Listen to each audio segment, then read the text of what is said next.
How important is it for you to plan? It's very important. Tell me more. I don't know. I feel like the entire journey from Luxembourg to here to growing a company was all part of a plan. And I'm very good at having a goal and not changing my mind on it.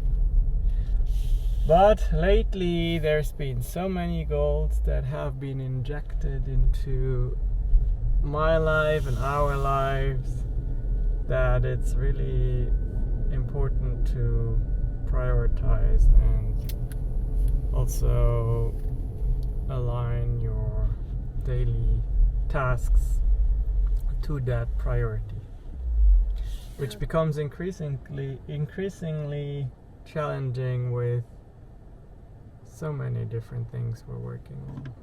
Well, but I think, you point out make a good point about prioritization, because anyone can check off a task from a list, but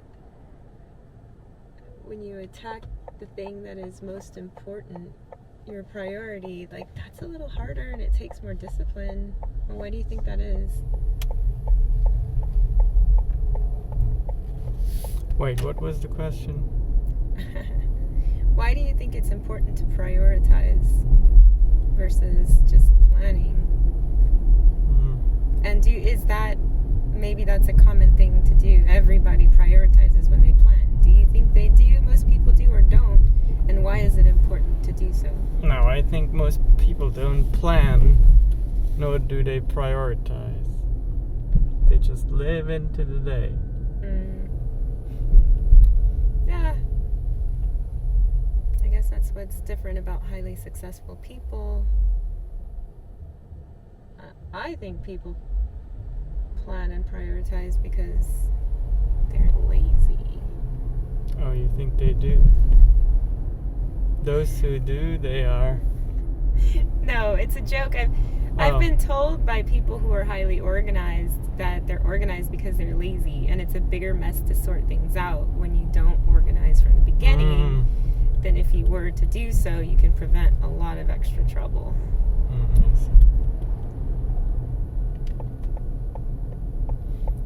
Well, I mean, I do like the idea of... I do need to have even more stringent planning and prioritization in my life, because there's a lot that's coming together lately.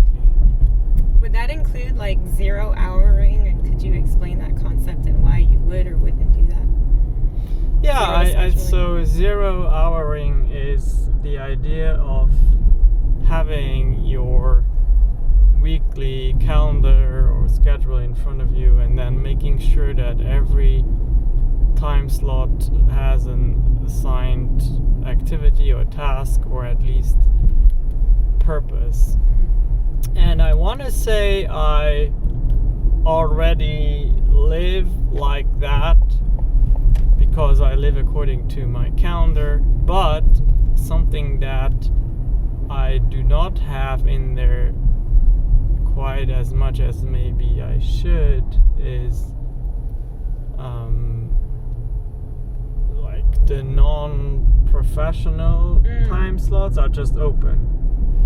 So I have meetings and times where I know I need to work on something, that's all in there.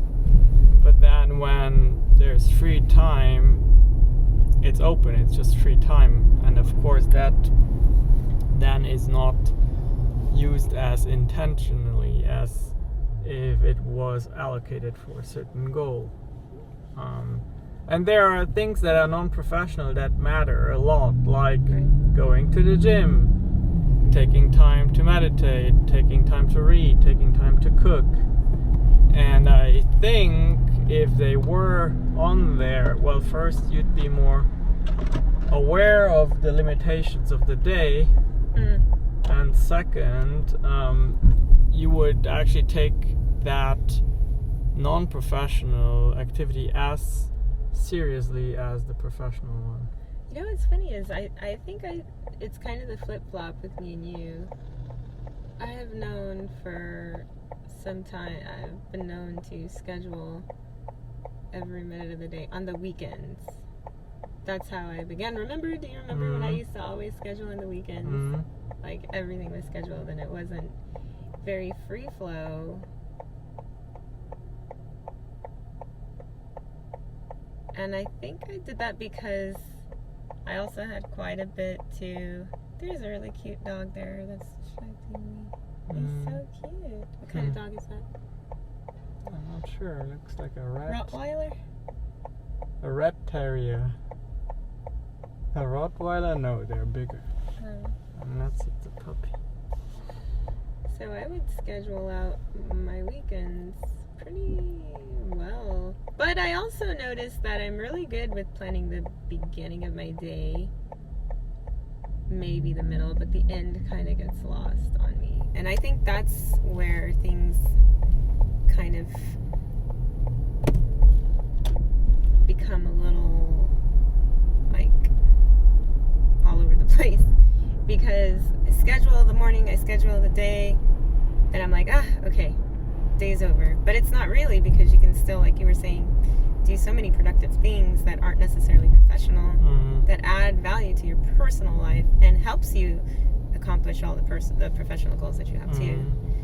So I find great value. And you know, I think you had said once that Elon Musk does like zero scheduling as well. Like, yeah, I don't know what he does now. I mean, he was known to have 80-hour weeks where he was proud to kind of sleep and camp out on the factory floors and whatnot. And I think he had to scale that back a little bit. That was just too much. He's back to 60. Yeah. But yeah, I mean, we all have that in common, that we only have 24 hours in a day. You know, whether you are a Jeff Bezos or an Andrea or a Shankar, you just have those hours available to you, and you gotta leverage them correctly.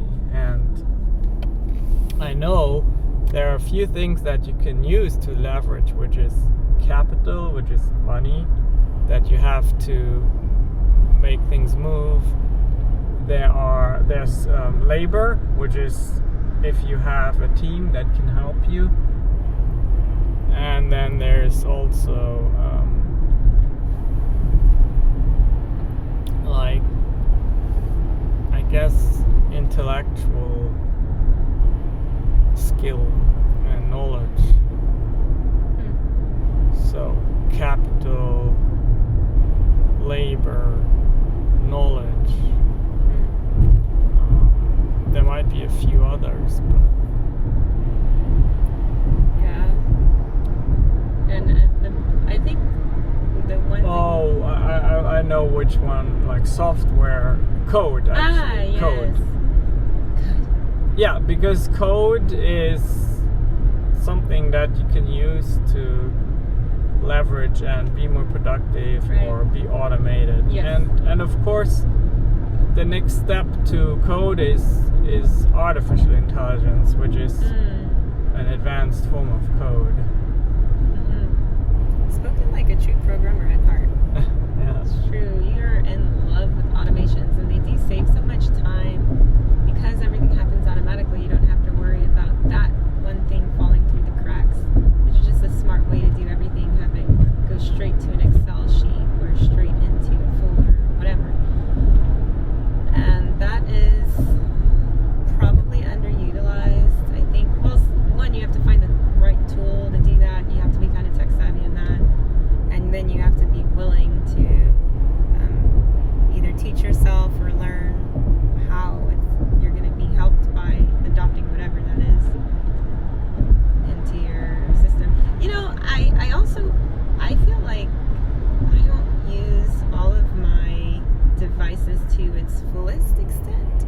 And if I did do that, then I could probably have even like way better management of time and organization, because embedded in the software of these devices, they are thinking about those things. checklist that goes straight to your inbox and whatever. But back to your labor, capital labor, knowledge, code and AI. For me, I think one thing that everyone has access to that isn't like running a business, for example, would be labor in knowing how, I shouldn't say everybody, but you'd have to understand and be willing to give up certain things that you would normally do, offload it onto someone who does it pretty well or even better. Delegating what's on your plate, that helps a lot. Yeah, I would say delegating is a form of labor. Right. That's what I mean to your point of that. It's something we have available that of all of those things that you listed, I'm saying, I think that is one that is, I think, the hardest for folks to do, but the most tangible of all of those. Well, it requires capital to have labor, so. Well, that's why I say if you do, if you're in a position to have that. So if you don't,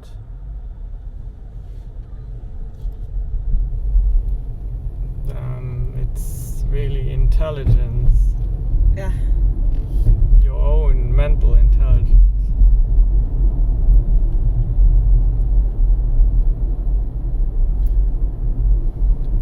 Well, so are you gonna zero out your schedule?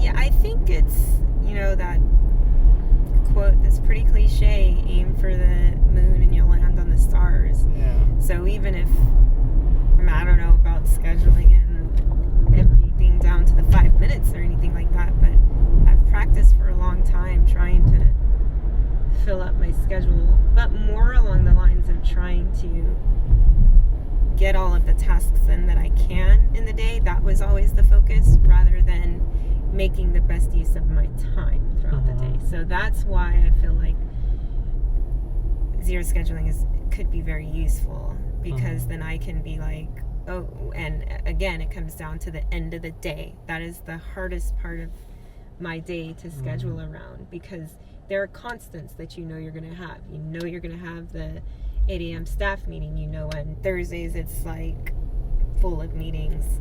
Every day is full of meetings for you. But once you get down to past the core work hours of the business, then that's when it becomes a little bit more flexible, and it's a little bit more challenging to schedule, because it's like you said, like, oh, well, this is my flexible time. But I do think I'll start making like almost back in college you'd have your schedule. You'd just have your class schedule. So I think I'm going to try to do that apart from 5 o'clock. Start being like, okay, what rituals or routines am I going to establish in my daily life to work towards my goal? Yep. And you? Yeah, me too. And I'm gonna have to think about prioritizing. Yes. It's important for me because I have a never-ending list of things to do, and there's actually a method with the 4 quadrants by Stephen Covey, which is important, non-important, and then urgent, not urgent. You've been doing that for a while. Yeah, I do it for project-based, but I think I just need to go a step higher. Oh, there's Lightscape here. Awesome. Until January. So I have just switched planners and I'm really happy about it. Best Self Co. If you haven't heard of Best Self Co, go check it out. And I still love the Passion Planner by Angela Trinidad, but that has been really neat instead of looking at a whole 365 days, 1 year, 3 or 5 year, or 52 weeks, just chunking everything up into 13 weeks. So really happy we've had this conversation with you all, because we're looking at 2022. Everyone's hopefully gonna make some plans for that, and I think far too often we wait until the week of or the day before and we're like, I'm gonna make my whole year in a day. Yeah. All of my plans. But thinking about it, we've got about 30 days left in the year. You could do some serious planning around that. Yeah. I mean, as she said, the best moment is now. Yeah. Well, we'll be good.